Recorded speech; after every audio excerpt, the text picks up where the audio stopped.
So, how did I actually end up doing this? Let's just rewind a little, shall we? I'm just a woman with a baby and chronic anxiety. I'm not a hiker, not a survival expert, and yet I found myself deep in the jungle with an ancient tribe. And in this video I will show you how I even got there, what I discovered along the way, what it actually feels like to reach extremely remote tribes and live with them as an ordinary person, and why my entire perception of life got completely turned upside down. This happened 3 months ago. My life was falling apart. I was handling it, but exactly like Thor in Avengers Endgame after the Thanos snap. The Master 69, I will find and kill you! So when the call came, I answered. Yeah, it's so nice to hear you. Oh no. Oh no. Go to malaria-infested jungles. To live with savages. And zero Wi-Fi? Me? My life is a mess. My body is out of shape. And this is all that's left of my wardrobe. Wow. Yeah, I can totally picture myself in the jungle wearing this, can you? But I kept thinking about my life. I had depth after certain moves. I was adapting to my second new country in 3 years. I love animals, but my dog, my parrot, my pets, they are not with me. I couldn't take them with me right away, and I hadn't seen them for years now. Years! I'm drowning in guilt, stuck in routine, constantly running between work, my child, my blog, and even though I'm afraid I will end up stuck on the sidelines of life forever, I still keep slipping into quick dopamine, junk food, wine, gaming at night instead of actually resting. Yeah! And then my friends, documentary filmmakers and ethnographers, invite me on an expedition. And I remember as a kid telling my romantic friend who dreamed about jungles that it was a bad idea. It would be hot and dirty. All the land leeches in the world would attack us along with the insects. And that's before I even knew about parasites getting in through your skin. And now I didn't even blink and I'm getting ready. Most important thing, dye my hair the day before the flight, right? My friend practices her manicure skills on me, and yeah, I think I should go on an expedition with nice nails, because if I die of malaria, I want to die looking good. Well, money situation is obviously bad, jungles cost a lot. So I started a GoFundMe, called all my former friends and clients in the US, and borrowed even more money, which was scary, to go to the jungle, which is also scary. But the chance for a great collaboration mattered more. Another question is, do miracles even happen? And what will this turn into for me? And here I am at Great Nikola Tesla Airport. But guys, I have a 3-year-old daughter. Mandina. Mama. And we haven't been apart for a single day since she was an embryo. And yeah, being a mom is hard, and immigration is hard, but she's my biggest happiness and my last source of straight. Leaving her is unbearable. But then I remembered I have an amazing husband who supported this crazy idea and told me to pull myself together and reminded me that his relationship with her is also great and that I should just move forward. And already at duty-free my anxiety turned into anticipation of the biggest adventure of my life. Oh, a Nikola Tesla pillow. I don't need it. I don't. 1, 2, no turning back. Time to take out my travel pillow and sleep mask. My comfort zone.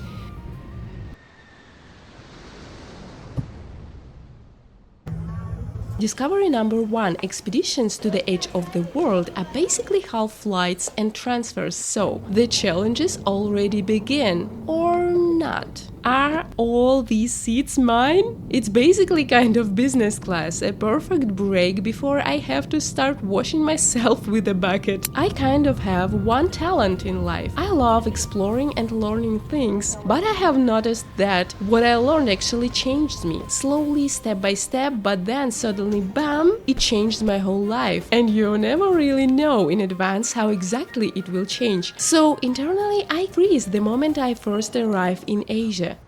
Malaysia turned out to be a great place for a first stop. It's a developed country with a strong economy, and jungle hiking is a very popular hobby here. And oh wow, I look like someone who is ready for the jungle, right? That's not true. You can't really prepare for getting infected with exotic parasites, but you can only try to look a bit braver. Alright, let's go to the hotel. Discovery number 2. Tap water may contain bacteria and amoebas, so I'm not supposed to contact with it, not drink it, not brush my teeth with it, only shower and make sure it doesn't get into my eyes. And I'm happy for the locals whose immune system might be used to this kind of biological weapon. But for us, this expedition could easily turn into a hospital tour, so bottled or boiled water will be my best friends for the next couple of weeks. By the way, how do you like my hotel room? It has no windows at all. Together with the curtains, it reminds me of my fewer dreams when I had 104 degrees temperature.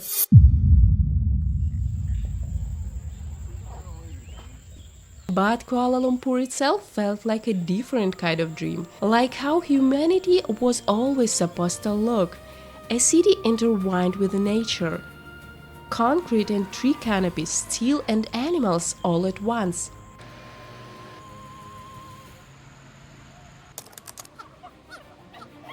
In the city center we are walking on foot, and think about this, right in the historical district.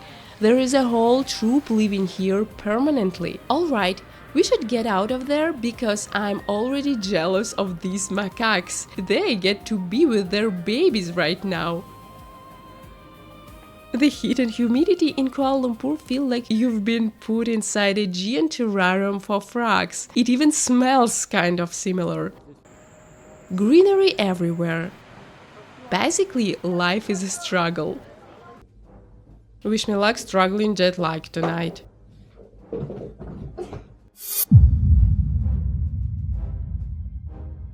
Because I have to wake up at 5 a.m. to catch a flight to the next location. I slept 3 hours, but since I bought good gear in Malaysia and kind of handled the climate, I feel a bit more confident. After all, I have a travel pillow and a strong desire to survive all of this. In Indonesia, everyone was looking at us like we were weird. Can you guess why? We grab our backpacks and run forward into what feels like an outdoor oven. 86 degrees felt like 104 because of 100 humidity. I'm not even asking if it's going to be worse in the jungle. Our hotel has seen better days, but by local standards, it's considered decent. The first thing we have to do in the room is a chemical attack. We don't need malaria, mosquitoes or bed bugs, so Dasha sprays my entire room with anti-mosquito spray.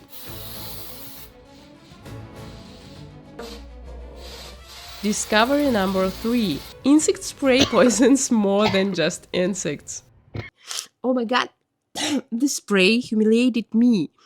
I feel bad, so I'm a bug or what? But that's just the beginning. I take out my SPF arsenal. Getting sunburned on day 3 is a bad idea. I step outside and, well, I think you can see it for yourself. But the Indian Ocean, oh my god, it's stunning. For a second, it felt like I found my own wonderland. And the jungle was already reminding me of itself even on the beach. Look, those are monitor lizard tracks. Too bad we didn't film one leaf, but we did film birds. It was honestly heartbreaking to see this beautiful songbird in those conditions. I think because of things like this, some people still think keeping animals is always bad. And another contrast, think about this, there is a matriarchy here, and Islam is practiced at the same time. We are in Padang, Western Sumatra, Indonesia. Padang is unbelievably beautiful, and at the same time, earthquake damages and social issues exist side by side. My companions are experts in both tribes and Indonesia. They say traditional architecture here is inspired by buffalo horns. And they also thought I could help them with blogging about their incredible expeditions, but only the trip itself can show if we can actually work together. By the way, I have no idea what this is, but it smells inedible. And imagine this, bread is sold like an expensive treat here. We exchanged money, bought tickets for a boat, and secretly I'm hoping I won't die from exhaustion because even reaching the tribes. Today we have to cross 60 miles by sea. I'm trying to wake myself up with coffee. Yeah, I'm waking up at 5 a.m. again. And I'm saying goodbye to comfort because this old hotel was most likely my last bath, shower, and definitely last internet for at least a week. We are heading to the jungle islands. Mentawai is both the name of the local tribes and the island group. Discovery number 4. The boat carries not just people, but huge amounts of supplies and goods. Imagine places so remote that all connection to the outside world depends on boats like this. And that's the best case scenario. I'm guessing prices on the island will be insane because of that. We left at 7:20 a.m. and yeah, we took motion sickness pills, so the next 5 hours would be a bit easier. I met a few Australians on the boat. Turns out surfing is also popular on those islands. And I don't even know why I filmed the bathroom. I just wanted to show the full vibe. Speaking of vibe, a tropical downpour started. It's like someone dumped a million buckets of water from the sky. And this boat, it's also transporting timber from the island. Deforestation is happening everywhere, and finding untouched nature is not easy. But my guides are supposed to have a lot of experience with this. They say you can get there, but I'm still not sure I'm ready for it. We arrived around noon, and even with the clouds, the air was already brutally hot. We picked up our backpacks at this very exotic baggage claim and tried to push our way through the crowded pier. Honestly, my legs were giving out. And not because walking in the heat is 5 times hotter than without it, and not because my fancy boots are insanely hot, while I can just walk in flip-flops like the locals without destroying my feet. We squeeze into the last taxi, reapply SPF again. If you don't do it every 2 hours here, I feel like I'd burn like a vampire in 2-3 minutes. But suddenly, the feeling changes. It becomes amazing. Just look at this magical village. These houses are already surrounded by a real jungle. And this incredible village vibe, it's impossible to describe. And we rented rooms in a really cool house. We even have electricity 24/7 here. I'm excited. They have beds, even for guests. Real fun, not only mattresses. So we are lucky today. Everything would be fine, but then something bad happened. Oh no, guys. I can find my neck pillow with my beautiful froggy sleepy mask. Maybe it fell off on the boat. And then my froggy mask, it's so cute. Oh no, maybe somewhere here or there.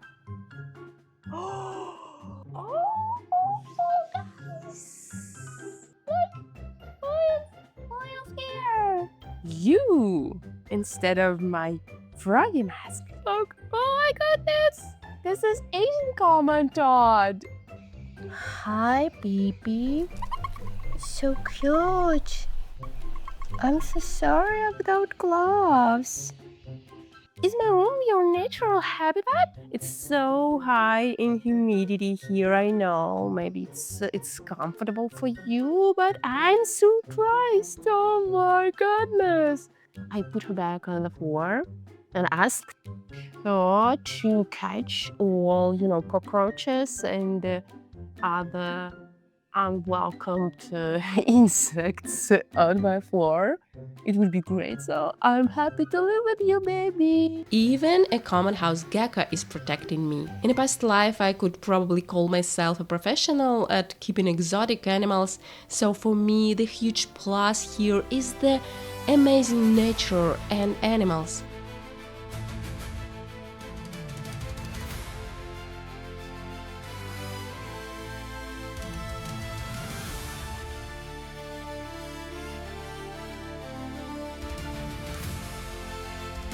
Here we are rescuing a spotted house gecko from a net, although I'm not even sure that exactly what it is, because some species of frog and lizards here might not even be discovered yet. Another huge pro, the people, incredibly kind, beautiful, welcoming. They often asked to take photos with me and thought I was insanely rich. Yeah, sure. Минусы сложно говорить о них. The downsides, hard to talk about. Like I expected, food here is very expensive and very repetitive. Mostly rice, a bit of fish, almost no vegetables. We constantly disinfect not just our hands, but even forks. Honestly, that's something you should start doing the moment you arrive in Asia. Drink only boiled or bottled water, constant mosquito protection, and the heat. Undescribable. And yeah, I washed myself with a ladle from this tank. And do laundry the same way. My manicure is slowly giving up, but I'm not. Also, I have really bad swelling and I miss my pillow and sleep mask. But at the same time, I just feel amazing. I'm charging on all my devices because there is no electricity in the jungle, at all. I will have just my power bank and some batteries and some extra batteries for my cameras, and that's it for a few days. I think I need to relax and have a good sleep before that biggest adventure in my whole life. I have no idea what will be there. It looks like you just can't prepare for this. Our shoes will be wet.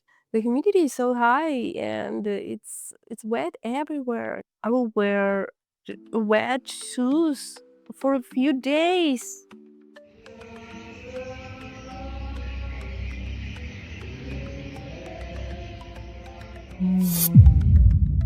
Oh no. It is a bite, isn't it? I hope it wasn't only a mosquito. In the morning, I do exercises for swelling, almost every day actually. Even though in normal life I don't really have that problem, I guess my body is just shocked from all the heat and carrying stuff around. I pack my things, look how neat everything is, like I'm a super organized person. Now it's time for beautiful, very hot trekking socks and boots. Taking the big backpack with only the essentials, and no, I don't regret bringing a ton of cosmetics. I don't regret it. I don't. You know what's coming now, right? Wow, this boat is incredible. It's carved out of a single tree trunk. And on this, we are going deeper into the island, into the real wilderness. Discovery number 4, this boat is actually one of the most expensive parts of the whole trip. So yeah, I'm not complaining about bread prices anymore. We were sailing for hours and any signs of civilization disappeared far behind us. The jungle walls just closed in around us. Oh look, a fallen tree ahead. And the only way not to lose your head is to lie down at the bottom of the boat and wait until we squeeze under it. To finally reach the places where real Mentawai people live in a completely traditional way. We get out of the boat, put on mosquito repellent. Discovery number 5.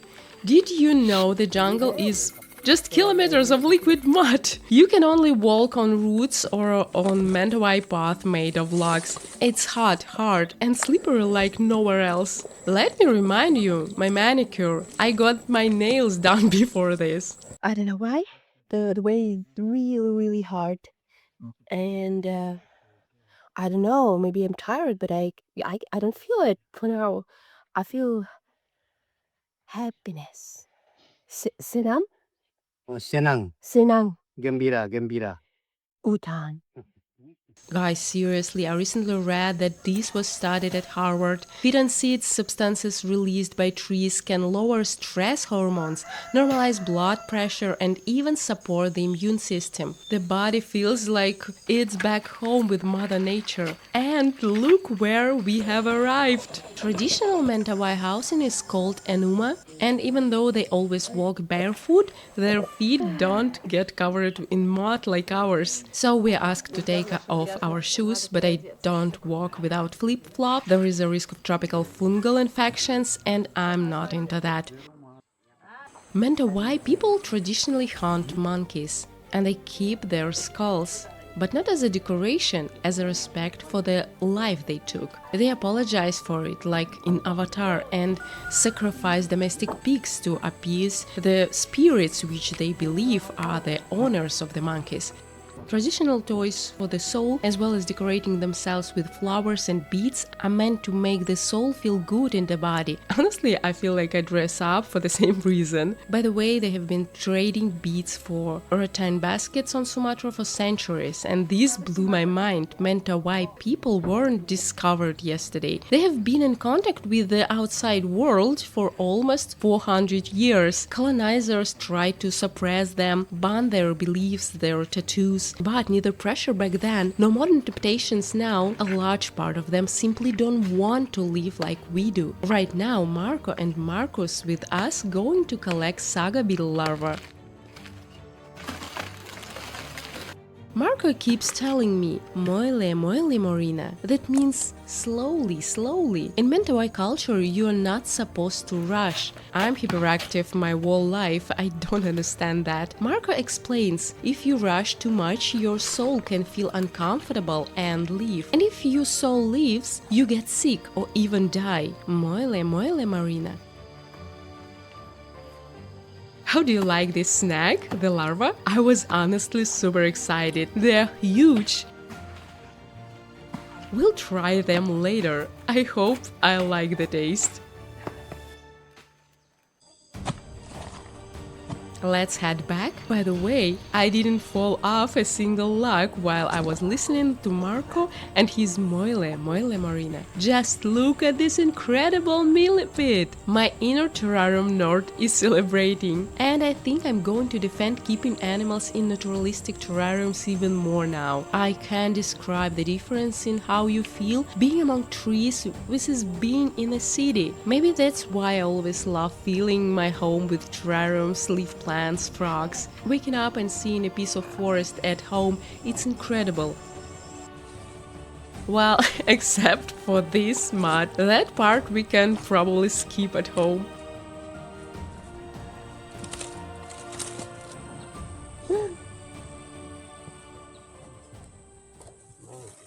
Meanwhile, they are preparing sago. It's basically the inside of sago palms which fill with stretch before flowering. It's soaked in a special way, then ground like this, and later baked in leaves or bamboo. For every palm they cut down, they plant a new one. It takes about 15 years to grow. Also, they have no hierarchy, no chefs, and I'm honestly shocked that cultures with such deep observation and wisdom are still called savages.